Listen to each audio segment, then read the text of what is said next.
여러분 인생은 선택이죠. 선택 굉장히 중요합니다. 그런데 여러분 어떻게 선택하십니까? 뽑기 하십니까? 보통은 가치를 보고 선택을 했을 것입니다. 여러분 대학교 선택할 때 많은 거 생각했을 겁니다. 졸업 후에 어떤 직장이 어떨까? 나의 재능과 적성에는 잘 맞을까? 이 학위가 평생 정말 도움이 되는가? 아마 이런 거 고민했을 것이고, 막상 또 대학교를 다닌다 보면 다니는 중에 정말 기대했던 바와 같은가? 계속 고민하면서 내가 이거 계속해서 공부해도 되는가? 아니면 그만둘 건가? 전과할 건가? 우리는 끊임없이 가치를 생각합니다. 직장을 선택하는 것도 여러분 가치에 따라서 선택했을 거예요. 돈을 많이 버는 직장이 좋은가? 아니면 나름 워라밸을 좀 할 수 있는 그런 직장이 좋은가? 이제 본인이 무엇에 가치를 두고 있느냐에 따라 선택은 완전히 달라질 거죠. 이성 친구, 교제할 이성 친구를 선택할 때도 내가 어디에 가치를 두고 있느냐에 따라서 선택이 완전히 달라질 거예요. 외모를 많이 보면 외모에 가치를 많이 두는 사람은 다른 것을 적게 보고 선택을 하겠죠. 아니면 능력에 둘 것인가? 난 똑똑한 사람이 좋아. 아니면 부모. 나는 부모님이 그래도 좀 친절하신 부모였으면 좋겠어. 예수님을 잘 믿는 가정이었으면 좋겠어. 우리가 무엇에 가치를 두느냐에 따라서 선택이 달라져요. 인생의 모든 소소한 선택에 이르기까지 우리는 다 가치에 따라서 투자를 합니다. 그런데 문제는 그 결과를 오롯이 투자한 사람이 책임져야 한다는 거죠. 그 가치 투자라고 하는 말은 그 주식 용어입니다. 기업의 가치에 믿음을 두고 투자하는 것, 이것을 가치 투자라고 하는데, 이 가치라는 말이 아주 모호한 거예요. 기업의 가치가 뭐냐? 그렇죠? 여러분 기업의 가치가 다양합니다. 어떤 사람은 이 기업의 순자산, 이것이 가치다. 그러면 순자산 가치에 따라서 투자를 하겠죠. 어떤 사람은 이 기업의 성장 가치를 볼 수 있습니다. 앞으로 비전이 있는가? 계속해서 성장할 수 있는가? 성장 가치에 비중을 두는 사람은 그렇게 투자를 하겠죠. 어찌됐든 간에 가치를 보는 거는 내가 보아야 되고, 선택도 내 몫이고, 모든 결과도 내가 다 책임져야 합니다. 내가 선택한 거기 때문에. 중요한 게 뭘까요? 가치를 보는 눈이겠죠. 그래서 일반적으로 가치 투자를 할 때는요, 기본적인 원칙이 있는데 바로 분산 투자라고 하죠. 분산 투자. 모든 달걀을 한 바구니에 담지 말라. 이것이 분산 투자의 아주 대표적인 그 말이라고 해요. 아무리 확신이 있더라도 미래는 모른다는 거죠. 그러니까 분산 투자를 해라. 하나가 혹시 잘 안 되더라도 다른 기회를 가져갈 수 있도록 이제 분산 투자를 해라. 이제 이것이 투자의 기본이라고 말을 해요. 이제 동의되시죠? 그래서 대학교에 올라가자마자 한 여자에 꽂혀가지고 그냥 이 여자만 주량창 막 사귀다가 대학 다 보내고 나중에 헤어져 버리면 대학 시절에 만날 수 있는 폭넓은 관계는 포기되는 거잖아요. 그렇다고 뭐 양다리 뭐 이런 걸 하라는 건 아니고, 우리가 분산 투자라고 하는 게 좀 중요한 개념이었다고 하는 건데, 저는 오늘 성경 말씀을 통해서 한 인물을 좀 생각해 보려고 해요. 이 사람도 투자한 사람인데, 자, 세례 요한이라고 하는 사람이죠. 또 세례 요한입니다. 요한복음에서 1장에서 아주 지겹게 나오고 있는데 얼마나 중요한 인물이면 이렇게 반복할까요?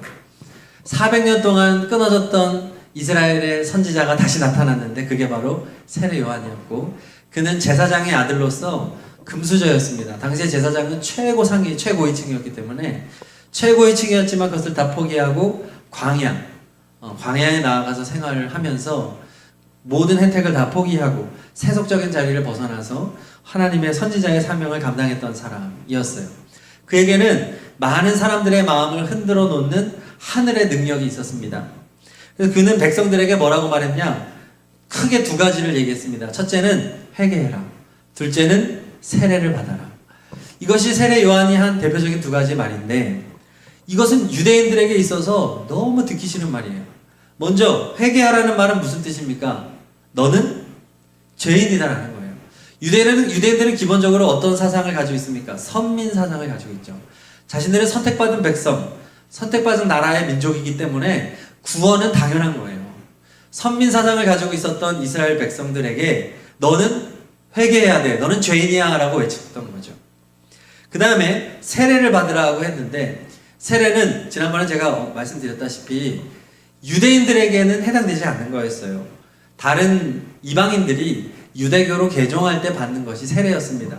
자신이 그동안 믿어왔던 것을 다 벗어버리고 이제 나는 새롭게 출발하겠습니다. 이제 유일신 신앙, 유대교 신앙으로 제가 구약 성경을 믿고 살겠습니다. 그때 받는 게 세례였어요. 그런데 유대인들에게 세례를 받으라는 거예요. 그러면 이거는 유대교의 틀을 깨뜨리는 거거든요. 전통을 깨뜨리는 거예요. 그런데 회개해라, 세례를 받으라고 할 때 백성들의 반응이 나빠야 정상이잖아요. 뭐 저런 게 다 있어? 저런 정신 나간 사람이 어디 있어? 라고 해야 되는데 백성들은 아니었어요. 저 사람은 맞는 사람이야. 저 사람은 하나님이 보낸 선지자야.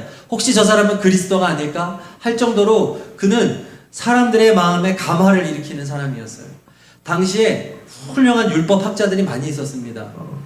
학문에 정통한 사람, 성경 전문가, 바리새인들, 랍비들이 많이 있었어요. 하지만 그 누구도 백성들의 이러한 지지를 받지는 못했죠. 단 한 사람, 세례 요한만이 이러한 지지를 받았어요. 모든 백성들이 다 세례 요한을 따랐고 회개하라 그러면 회개했고요. 세례 받아라 그러면 세례 받았던 거예요. 놀라운 일이죠. 자, 이 정도가 되면 세례 요한은 여러분 투자자가 아니에요. 그렇지 않나요? 기업가죠. 세례 요한의 이 정도 포지션이면 그는 투자할 사람이 아니라 그는 사업을 해야 되는 사람이에요. 예를 들어서 당대 최고의 그런 파들이 있죠. 바리새파, 사두개파, 이런 굵직굵직한 파벌들이 있단 말이에요. 그때 세례 요한이 하나의 파를 만들 수 있는 상황이에요. 백성들이 다 자기를 따르잖아요. 아마 제일 강력한 파가 됐을 거예요. 세례 요한파를 한다든지 세례파 할 수 있는데, 아니면 교회를 세우자. 이제 성전시대 아니다. 이제 교회를 세워가지고 교회를 시작합시다. 그러면 아마 당시에 큰 예루살렘 성전보다도 더 의리의리한 교회를 지었을 수도 있어요. 우리나라에 있는 큰 교회들처럼요. 자, 그는 투자자 할 필요가 없어요. 그는 사업하면 돼요. 그런데 그는 사업하지 않아요. 오늘 말씀이 그걸 말해줘요. 그는 투자자로 바꿉니다. 가치 투자를 하는 거예요. 그리고 놀랍게도 그는 분산 투자를 하지 않고 집중 투자를 합니다. 분산 투자의 반대가 집중 투자인데 집중 투자를 해요. 게다가 100% 집중 투자를 합니다. 올인을 하는 거예요. 도박하듯이. 다 거릅니다. 누구에게 다 걸까요? 누구에게 다 겁니까? 예수 그리스도에게 다 겁니다. 지금 예수님은 아직 공생애를 시작하지 않았어요. 자신의 능력을 보여주지 않았어요. 아무도 예수님을 모릅니다. 그런데 세례 요한은 지금 자신에게 쏠린 모든 지지와 시선을 저 알려져 있지도 않은 저 갈릴리 저 시골에 있는 그 깡촌에 있는 나사렛이라고 하는 동네 출신의 한 젊은 청년에게 올인하고 있는 거예요. 놀라운 장면이죠. 1장 30절 우리 다시 한번 다 같이 읽어볼까요? 앞에 있습니다. 시작! 내가 전에 말하기를 내 뒤에 한 분이 오실 터인데 그분은 나보다 먼저 계시기에 나보다 앞서신 분입니다. 한 적이 있습니다. 그것은 이분을 두고 한 말입니다. 자, 이 말은요, 지금 예수님에게 지금 내가 올인하겠다는 거예요. 내가 이분에게 집중 투자하겠다는 거예요. 난 다 걸겠다는 거예요. 지금 어떤 상황이냐면 계주 선수가 바통을 들고 뛰잖아요. 그렇죠? 바통을 들고 뛰다가 다음 주자에게 바통을 넘겨줍니다. 자, 그러면 어떻게 되나요? 그동안 달려왔던 이 사람은 끝인 거예요. 경주가. 지금 세례 요한은 자신의 경주를 끝내고 있는 거예요. 세례 요한은요, 지금 사역한 지, 빛을 보기 시작한 지 1년이 채 되지 않는 시점인 거예요. 그가 이제 이스라엘 역사 속에서 굉장한 선지자로 두각을 나타낸 지 얼마 안 된 젊은 선지자였단 말이에요. 앞이 창창한 사람이에요. 적어도 20년, 30년 이상 현역으로 뛰면서 엄청난 위대한 선지자로 역할을 감당할 수 있는 그런 상황이에요. 근데 지금 이 바통을 예수님에게 넘겨주고 자기는 경기를 끝내고 있는 상황이 바로 1장 30절인 거예요. 자, 그런데 오늘 놀랍게도요, 세례 요한은 오늘 말씀을 통해서 자기는 예수님을 잘 몰랐다라는 말을 2번이나 씁니다. 1장 31절에 나도 이분을 알지 못하였습니다. 33절에는 뭐라고 합니까? 나도 이분을 몰랐습니다. 같은 말이에요. 지금 내가 이분에게 올인을 하고 있습니다. 그런데 사실 나는 이분을 잘 몰랐습니다. 이렇게 말하고 있는 거예요. 이분에게 가치 있는지는 몰랐어요. 그런데 나는 지금 이분에게 모든 가치가 있다고 믿고 있어요. 이 사이에 무슨 일이 일어난 거죠. 근데요, 사실은요, 예수님의 어머니와 이 세례 요한의 어머니는 사촌지간이에요. 그렇다고 한다면 세례 요한이 예수님을 몰랐을까요? 알았겠죠. 왕래를 했겠죠. 어머니가 사촌이니까 왕래를 분명히 했고 예수라고 하는 사람은 알았을 거예요. 근데 왜 몰랐다고 말했을까요? 여기서 말하는 몰랐다고 하는 것은 이분이 정말 하나님의 아들이시오, 그리스도시오, 이것을 몰랐다는 거예요. 그 확신이 없었다는 거예요. 이분이 정말 확실하게 이런 그리스도시오, 살아계신 하나님의 아들이라고 하는 가치가 선명하지 않았었다라고 말하는 겁니다. 자, 그러면 이제 어떻게 이 확신의 단계로 넘어갔을까? 32절, 33절에 나옵니다. 자, 32절, 34절 읽습니다. 시작! 요한이 또 증언하여 말하였다. 나는 성령이 비둘기같이 하늘에서 내려와서 이분 위에 머무는 것을 보았습니다. 나도 이분을 몰랐습니다. 그러나 나를 보내어 물로 세례를 주게 하신 분이 나에게 말씀하시기를 성령이 어떤 사람 위에 내려와서 머무는 것을 보거든 그가 바로 성령으로 세례를 주시는 분임을 알아라 하셨습니다. 자, 여기 보니까 중간에 나를 보내어 물로 세례를 주게 하신 분 누굴까요? 하나님이죠. 하나님이 세례 요한에게 야, 너 광야에 나아가서 사람들에게 세례를 주고 회개를 선포해 라고 세례 요한에게 처음에 사명을 주셨던 거예요. 하나님께서 처음에 세례 요한에게 이 사명을 줄 때 하나님이 뭐라고 말했냐? 너는 그리스도가 아니야. 근데 만약 성령이 어떤 사람 위에 하늘로부터 내려와서 그 사람 위에 머무는 것을 본다면 그가 바로 성령으로 세례를 주는 자, 바로 그리스도야 라고 하나님 말해준 거죠. 여기서 머문다, 성령이 내려서 그 사람 위에 머문다라고 할 때 이 머문다라고 하는 단어는 거주하다는 단어입니다. 거주한다. 그러니까 잠깐 왔다 가는 게 아니라 아예 계속해서 머물고 있는 상태를 말하는 그 단어가 바로 이 머문다라고 하는 거예요. 그러니까 성령께서 하늘로부터 예수 그리스도에게 임하셔서 이제 완전히 그분 안에 영원토록 거하고 계신다고 말하는 거예요. 자, 선지자는 어떤 사람이죠? 성령 받은 사람이죠. 구약시대에는 성령이 모두에게 임하지 않았잖아요. 선택된 사람에게 성령이 임했는데 선지자는 계속해서 성령이 머무는 사람은 아니에요. 하나님이 원하실 때 성령 받아서 그때 예언하는 겁니다. 그때 하나님의 말씀을 전하고 성령이 떠나시면 또 일상을 살아가는 거예요. 그러다가 하나님이 다시 성령이 임하시면 그때 또 예언하는 거예요. 머무는 사람은 아무도 없어요. 유일하게 성령께서 내려와서 머무는 사람을 세례 요한의 두 눈으로 지금 보았다는 거예요. 그 사람이 바로 예수님이었던 거죠. 그러면서 이분은 그리스도구나. 나와는 차원이 다른 분이다. 이분이야말로 하나님이 보내신 분이다. 하나님의 아들이시다. 이분은 구원자다. 라고 하는 것을 확실하게 믿었던 거예요. 자, 그런데 원래 성령님은 여러분 눈에 보이나요? 안 보이시죠?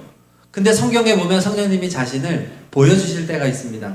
예를 들어서 사도행전 2장 3절에 보면은 이때가 오순절 날에 이제 모여서 120명의 제자들과 사람들이 모여서 예수님을 믿었던 사람들이 모여서 간절히 기도할 때 성령이 임하시는데 우리 2장 3절 읽어보겠습니다. 시작! 마치 불의 혀같이 갈라지는 것들이 그들에게 보였다는 거예요. 보였다. 이거는 성령이 보게 하신 거죠. 일부러 자신을 보여준 거예요.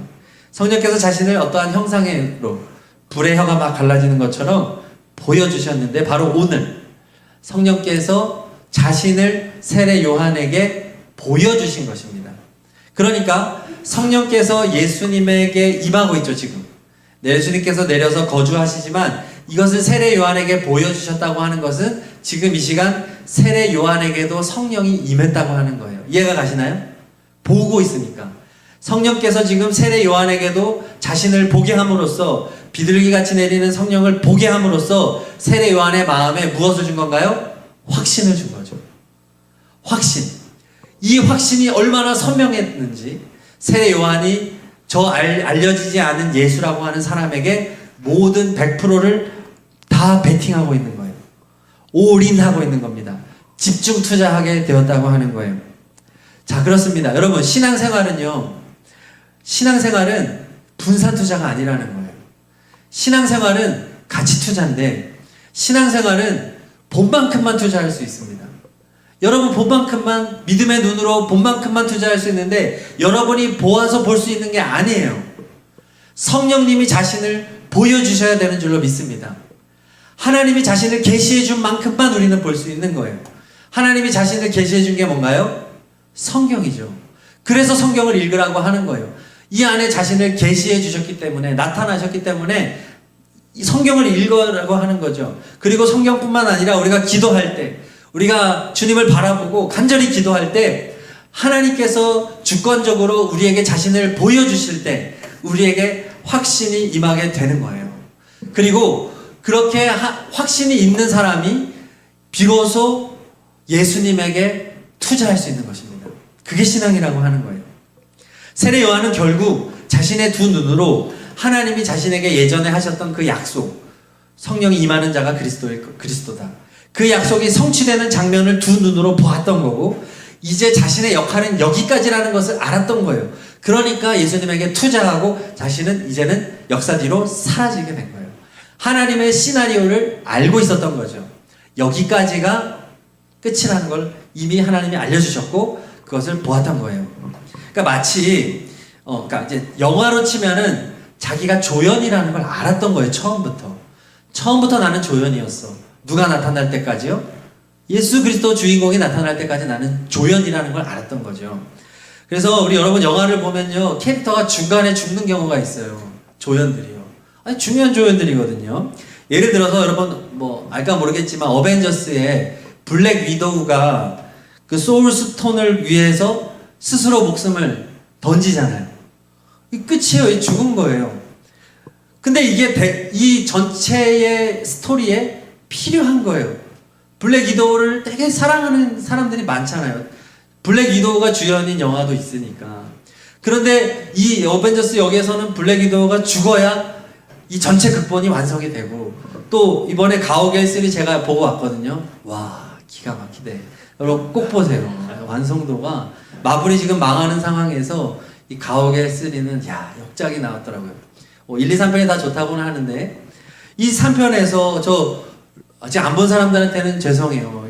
저 동물 친구들이, 근데 뭐 날 사람들은 뭐 초반부터 알겠지. 죽어요 나중에. 근데 쟤네들과 로켓이 얼마나 그 더러운 그 철장 속에서 얼마나 행복한지 몰라요. 걔네들한테는 거기가 천국이에요. 쟤네들 괴물처럼 막 이렇게 막 개조되고 막 한 애들인데, 근데 얘네는요 죽어요. 거기까지가 대본 시나리오인 거예요. 그렇게 쓴 거예요. 그래야 이게 스토리가 이어지고 감동이 오거든요. 주연은 아니지만 주연을 돋보이게 하고 영화 전체의 스토리를 단단하게 만들어주는 게 조연인 거죠. 세례 요한은 그걸 철저하게 알았던 거예요. 자기 역할을 거기까지 딱 하고 그냥 끝난 거예요. 바통을 넘기고 100% 투자하고 자기는 죽은 거예요. 자, 하나님은 이러한 세례 요한을 인정해 주죠. 누가복음 7장 28절 시작. 내가 너희에게 말하노니 여자가 낳은 자 중에 요한보다 큰 자가 없도다. 그는 정말 좋은 자였어. 그는 정말 좋은 조연이었어. 너무나도 훌륭해서 너무나 잘했어 라고 인정해 주는 거죠. 여러분, 세상은 오늘 우리에게 뭐라고 말하는 줄 아십니까? 너가 주인공이야. 너가 주인공이야. 너의 인생에서 너가 무언가를 이룰 수 있어. 너 자신이 가장 가치 있는 존재야. 너 자신을 사랑해. 네가 하고 싶은 게 뭐니? 네가 결정해야 돼. 할지 말지는 너에게 달려있어. 왜? 네 인생이니까. 네 행복은 너에게 달려있는 거야. 세상은 여러분 말합니다. 여러분 이거 되게 맞는 말 같지만요, 이거는 철저하게 개인주의적인 말이에요. 내 인생만 바라보게 하는 것, 이건 사탄의 속임인 거예요. 이 시대의 선악과입니다. 성경은 절대로 우리가 주인공이라고 말하지 않아요. 예수 그리스도가 주인공이고 우리는 조연이라고 말하는 거예요. 성경은 말하는 거예요. 인생의 가치는 어디에 있느냐? 예수 그리스도에게 있다. 인생의 행복은 어디에서 오느냐? 예수 그리스도에게 온다. 그러면 우리는 어떻게 행복해질 수 있느냐? 예수 그리스도의 조연이 되어라. 그리고 그 조연의 역할이 어떠하든, 초기에 죽든 중기에 죽든 뒤에 죽든 그냥 주어진 대로 조연 역할, 네게 맡겨진 역할만 잘하면 되는 거야. 예수 그리스도에게 모든 가치를 주고 그분에게 100% 집중 투자하면 되는 거야. 그러면 누구든지 행복할 수 있어 라고 성경은 말해주는 거예요. 청년 여러분, 여러분의 인생을 여러분 자신의 여러분 중심으로 해석하지 않기를 축복합니다. 내 인생이 어떠한 성취를 해야만 행복해지는 것 아니라는 거예요. 성경이라고 하는 큰 그림 속에서 세례 요한을 해석해야 되는 것처럼 예수 그리스도의 하나님의 계획 속에서 여러분의 인생이 차지하는 비중이 어떨지를 생각하는 여러분이 되시길 바랍니다. 여러분 조연인 거예요. 영화제를 보면요, 가장 큰 상이 뭔가요? 개인상이 아니에요. 그쵸? 영예로운 상이 남우주연상, 여우주연상, 굉장히 영예로운 상입니다.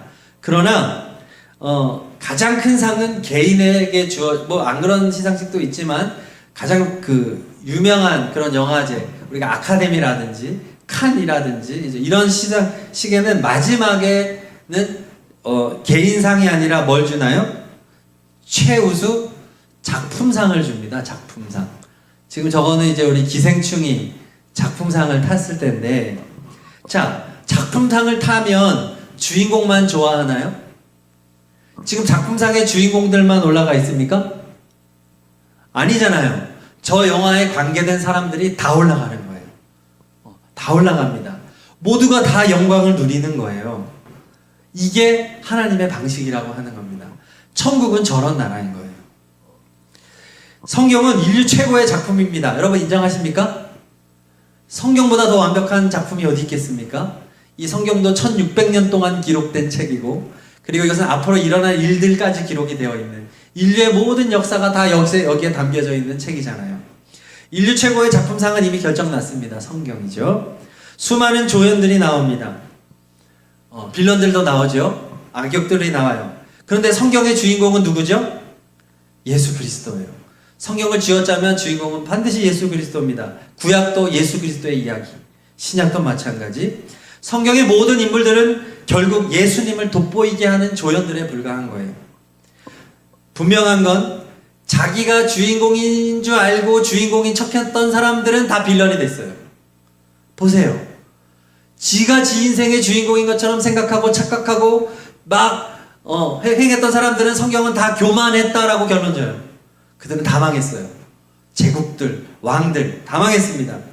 그런데 하나님이 주인이시고 예수 그리스도가 주인이시고 고백하면서 조연으로 빠졌던 사람들은 하나님이 다 칭찬해주고 있어요. 그 가장 대표가 바로 우리 오늘 나눴던 세례 요한인 거죠.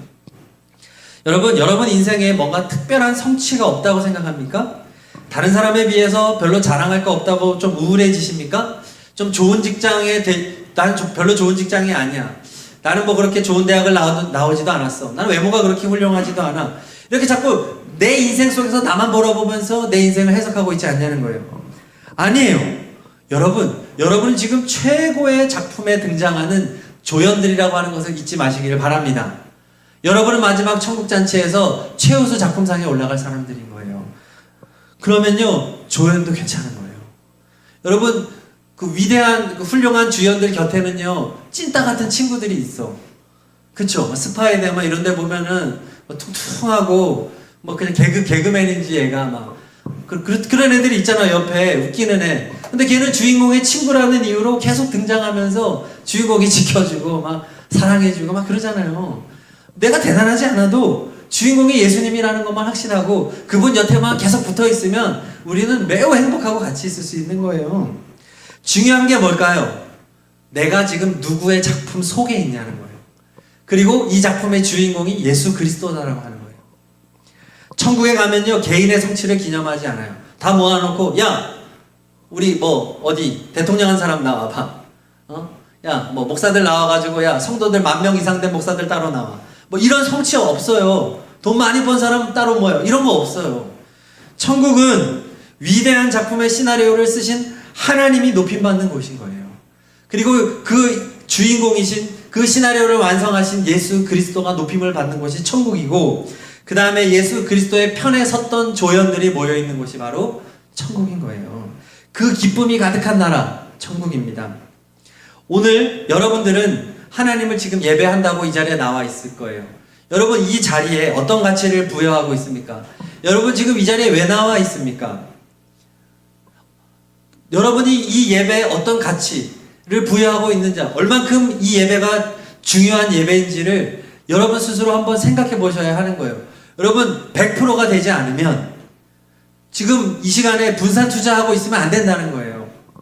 마음이 편해지기 위해서, 또 청년들 공동체의 어떤 만남을 위해서, 교제를 위해서, 또 자기 개발을 위해서, 또 좋은 말씀이니까 그냥 어떤 이런 식의 목적이라고 한다면 여러분들은 나중에 너무도 쉽게 교회를 떠날 수 있어요. 그 목적이 달성되지 않고 실망하면 여러분 언제든지 교회를 버릴 수 있고 그냥 내 인생으로 살아갈 수 있습니다. 상황이 바뀌고 사람이 바뀌면 신앙생활을 버릴 수 있는 너무나 위태한 걸음을 걸어가고 있다는 거예요. 여러분 잘못된 길을 가고 있는 겁니다. 여러분 예수님을 발견할 수 있기를 바라요. 그분을 발견하고 그분이 그리스도임을 본 사람들만이 100% 집중 투자할 수 있습니다. 우리 중에는 오늘 31절과 33절에 그 세례 요한의 고백이 지금 우리의 고백일 수 있습니다. 나도 그분을 알지 못해요. 나도 이분을 잘 모릅니다. 솔직하게 내가 이런 상태일 수가 있습니다. 이 자리에 있는 우리 여러분들 중에. 여러분 포기하지 마시기를 바랍니다. 우리 그리스도를 보기를 갈망하는 여러분 되기를 축복합니다. 보아야 합니다. 본 만큼만 우리는 투자할 수 있습니다. 성령께서 자신을 세례 요한에게 보여줬기 때문에, 하나님이 세례 요한에게 말씀해 주셨기 때문에 세례 요한이 존재하는 것처럼 우리도 예수님을 보아야만 그분에게 모든 것을 걸 수가 있습니다. 보지 못하면 신앙생활만큼 괴로운 게 없는 거예요. 예수님을 보지 못하는데, 저분이 그리스도라는 것을 보지 못하는데 이 자리에 나와 있는 여러분들은 정말 시간 낭비죠. 그렇지 않습니까? 가서 열심히 공부하는 게 낫죠. 운동하는 게 낫죠. 이성친구 잘 사귀는 게 낫죠. 여러분 헛된 시간을 보내지 않으려면 예수님을 보아야 합니다. 방법이 없어요. 간절하게 그분을 갈망하는 것입니다. 그분을 만나기를 원하는 거예요. 기도하는 겁니다. 성경은 말합니다. 구하라, 찾으라, 두드리라. 그리하면 얻을 것이다. 열릴 것이다. 이게 뭐예요? 너희가 예수님 만나기를 원하면, 예수님 보기를 원하면 내가 만나게 해주겠다. 내가 보여주겠다. 하나님이 약속하는 거예요. 중요한 건 우리의 마음인 겁니다. 하나님은 마음만 보십니다. 여러분 정말로 간절한 마음으로 그분을 만나기를 갈망해 보신 적이 있습니까? 정말 여러분의 시간을 들여서 간절히 기도해 보신 적이 있습니까? 혹시 그렇지 않다고 한다면 이제 오늘 또 예배 후에 또 찬양하고 기도하고 할 때 한번 간절한 마음으로 그분을 한번 찾아보십시오. 그분은 인격적이신 분이십니다. 여러분들을 만나 주실 것입니다. 보게 해 주실 것입니다. 보면 달라지는 거예요. 제가 지난주 요 칼럼에 제가 하나님 만난 이야기를 나눴어요. 저기 지금 남궁은 형제가 앉아있는 저 맨 뒤에 자리. 저는 그곳에서 분명하게 하나님의 사랑을 만났습니다. 그날 저는 하나님의 사랑을 보았습니다. 그리고 제 인생은 완전히 바뀌었습니다. 만나니까 알겠더라고요. 하나님이 나를 얼마나 사랑하는지, 하나님의 아들이 나를 위해 목숨을 내어주신 사랑이 얼마나 큰지, 그거는 정말 경험해야지만 알 수 있더라고요. 하나님은 자비로우신 하나님은 오늘도 여러분들에게 자신을 보여주시기를 원하십니다. 그래서 성경을 주셨고 오늘 예배를 허락하여 주셨고 오늘 이 말씀을 여러분들에게 주신 것입니다. 여러분 예수님 보기를 간절히 소망합니다. 축복합니다. 네, 예수님을 갈망하십시오. 다른 거 보지 마십시오. 예수님을 갈망하십시오. 그분이 여러분의 인생의 전부입니다. 그분을 만나면 인생은 완전히 바뀌고 여러분의 삶의 가치가 바뀌고 인생의 방향이 바뀌고 여러분은 어떤 상황, 어떤 처지에 있든지 가장 가치 있고 행복한 삶을 살 수 있게 될 것입니다. 자, 우리 시간 찬양할게요.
예수님을 발견하기를 간절히 원합니다.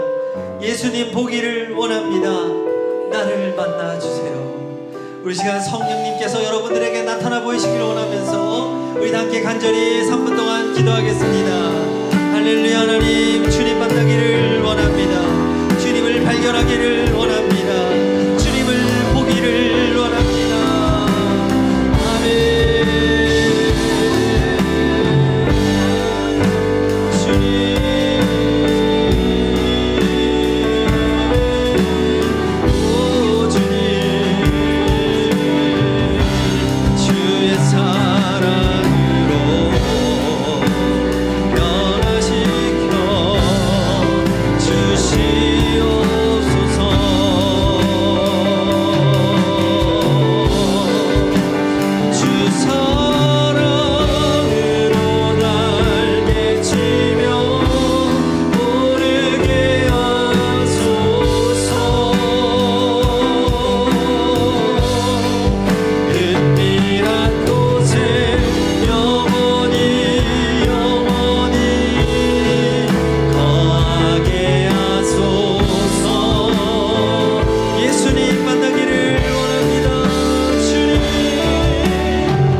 예수로 살리 찬양합니다.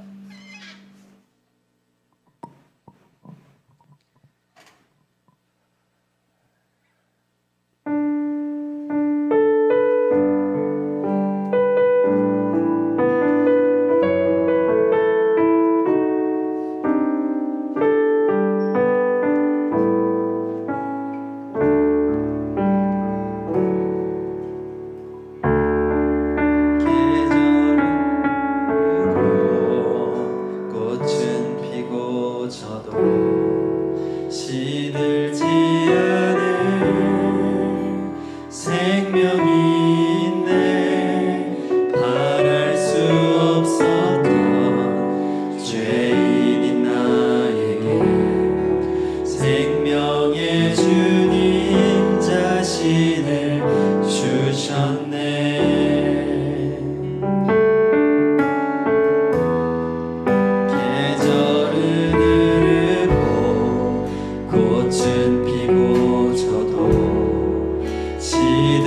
죽지 않을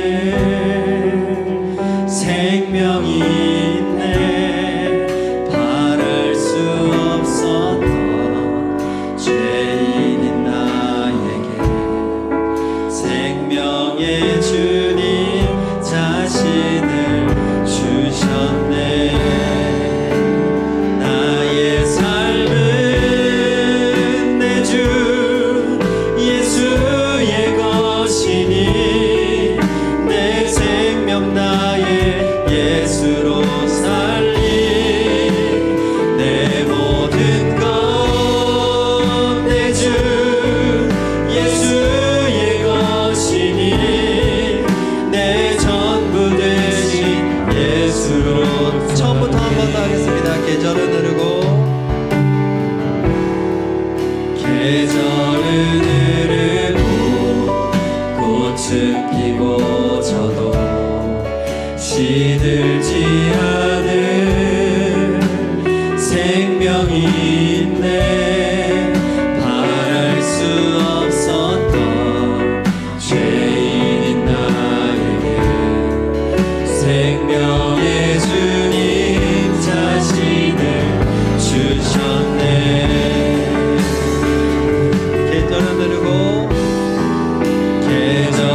것들을 주님께 다 드릴 수 있기를 소망합니다.